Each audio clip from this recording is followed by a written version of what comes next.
गुरुमुखों, ऐसे ही एक बार एक गुरुमुख माता जी महात्मा जी के चरणों में विनती करती हैं कि महात्मा जी, मैं ध्यान में रोती हूँ। जब मैं सदगुरु के स्वरूप का दर्शन करती हूँ तो भाव विभोर हो जाती हूँ और सदगुरु की याद से भी भीतर बहुत कुछ घटित होता है। क्या करूँ? तब महात्मा जी उस वृद्ध माता जी से कहते हैं, अगर ध्यान में रोना आता है तो इससे सुंदर और कुछ भी नहीं हो सकता। आंसुओं से ज्यादा बहुमूल्य मनुष्य के पास कुछ भी नहीं है प्रभु के चरणों में चढ़ाने को। और सब फूल फीके हैं, आंसुओं के फूल जीवंत फूल हैं।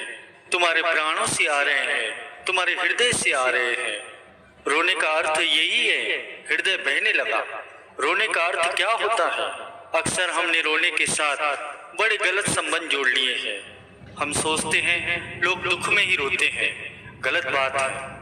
दुख में भी रोते हैं, सुख में भी रोते हैं। और जब महासुख भर गुरु को वीडियो लाइक करना, सब्सक्राइब करना प्लीज़। बहुत मेहनत से मैं आपके लिए सत्संग बनाता हूँ। गुरु को ये सत्संग बहुत ध्यान से सुनना। नाम जब हम कैसे करें, वीडियो लाइक करना, सब्सक्राइब करना प्लीज़।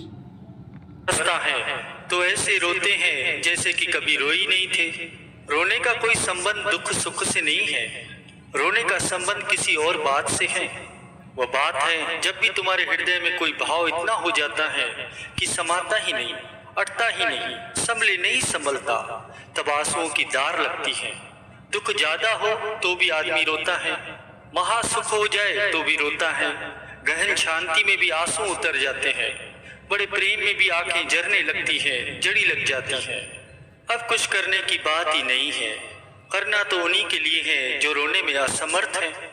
करना तो उन्हीं के लिए है जिनके हृदय कठोर हो गए हैं और आंसुओं के फूल नहीं लगते। करना तो उन्हीं के लिए है जिनके जीवन की भक्ति ही सूख गई है, जिनके भाव सूख गए हैं, बहाव सूख गया है। जो रो सकता है उसके लिए तो परमात्मा का रास्ता खुला है। तुम्हारे लिए तो द्वार मंदिर के खुल गए हैं। प्रेम का रास्ता बड़ा रसपूर्ण है। जो रो उठा उसने तो प्रभु के द्वार पर दस्तक दे दी। उसने तो कह दिया, पिया खोलो किवाड़, पिया खोलो किवाड़। तो तुम अगर रो सकते हो तो प्रभु की तुम पर बड़ी कृपा है, अनंत तुम पाओगे। जब तुम आए जगत में तुम रोवे जगत हंसे, कर ऐसी करनी तुम हंसे जगत रोवे।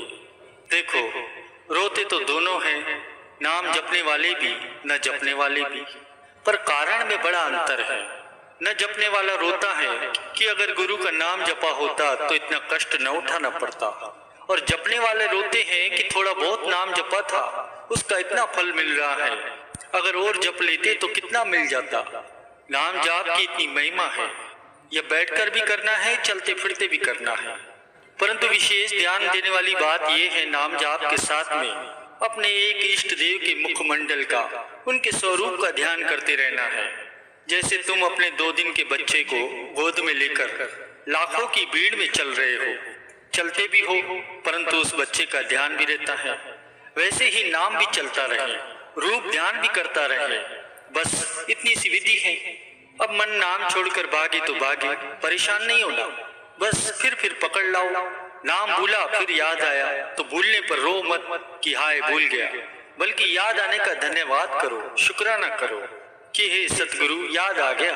समझो कि भगवान स्वयं ही तुम्हें याद करा रहे हैं, तभी तो तुम्हें नाम पुनः याद आ गया।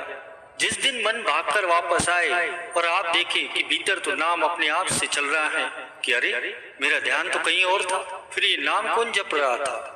तू करते तू हुआ, मुझ में रही न हूँ, आपा पर का मिट गया, जित देखी तित तू ही तू। अपने सेवक की आपे राखे। बड़े ढंग है, बड़े तरीके हैं जिनसे सदगुरु हमें संभालते हैं। मान लो कोई बुरी संगत में पड़ गया, उस इंसान के कुछ पुण्य सामने आ गए, सदगुरु को उस पर तरस आ गया, उस मनुष्य को सत्संग से जोड़ दिया, या किसी बड़ी कमाई वाली रूह से उसको मिला दिया, संत महापुरुषों से उस मनुष्य का मेल करवा दिया। जीवन में बदलाव आने लग गए, आत्मिक सूरत ऊपर उठने लग गई, अवगुण दबे रह गए। फिर एक दिन वो इंसान ये कहता है कि मेरी आदतें तो ऐसी थी कि मैं दिन ब दिन डूबता जा रहा था, पर मेरे सदगुरु ने मुझे रख लिया। जो इंसान नाम से दूर होता है उसे सदगुरु नाम से जोड़ देते हैं। जैसे जैसे नाम जपता जाता है उसका अंतर्मन साफ और निर्मल होता जाता है। नाम जप जप के इंसान उस परमात्मा से मिलने का रास्ता आसानी से तय करने लग जाता है। परंतु गुरु धारण करना बड़ा जरूरी है। गुरु बिना गत नहीं। गुरु के दिखाए रास्ते पर चलना बड़ा जरूरी है। जब हमें गुरु किसी मुसीबत से निकालते हैं तो हम कहते हैं कि हमें सदगुरु ने रख लिया। जब सदगुरु हमें कोई बीमारी से बाहर ले आते हैं या किसी दुर्घटना से बचाते हैं तब भी हम यही कहते हैं कि हमें सदगुरु ने रख लिया। हाँ, ये सब सही है कि इन सभी समय पर सदगुरु ने हमें रख लिया। परंतु जब हम ब्रह्मा मुहूर्त उठते हैं, सत्संग में जाते हैं, नाम जपते हैं, तो हम ये क्यों नहीं कहते कि सदगुरु ने हमें अपने पास रख लिया है। ये सब सदगुरु ने हमसे करवाया है। हमें अपने सदगुरु से हमेशा यही अरदास करनी है कि हे श्री गुरु महाराज जी, सदैव हमें ऐसे ही अपने श्री चरणों में रखना। प्रेमियों, हमारी असल परीक्षा तो तभी होती है जब हमारे जीवन में खुशियों के लम्हे आते हैं। तो क्या हम उस समय भी भजन अभ्यास को समय दे पाते हैं? उतना समय दे पाते हैं? नहीं। जितना हम दुख के दिनों में दुख से निवृत्ति के लिए लगाते हैं या उस समय कोई मात्र मौज मस्ती में ही खो देते हैं, ऐसे व्यक्ति यदि दुख आने पर परमात्मा का सिमरन करते हैं तो उनकी कहीं कोई सुनवाई नहीं होती।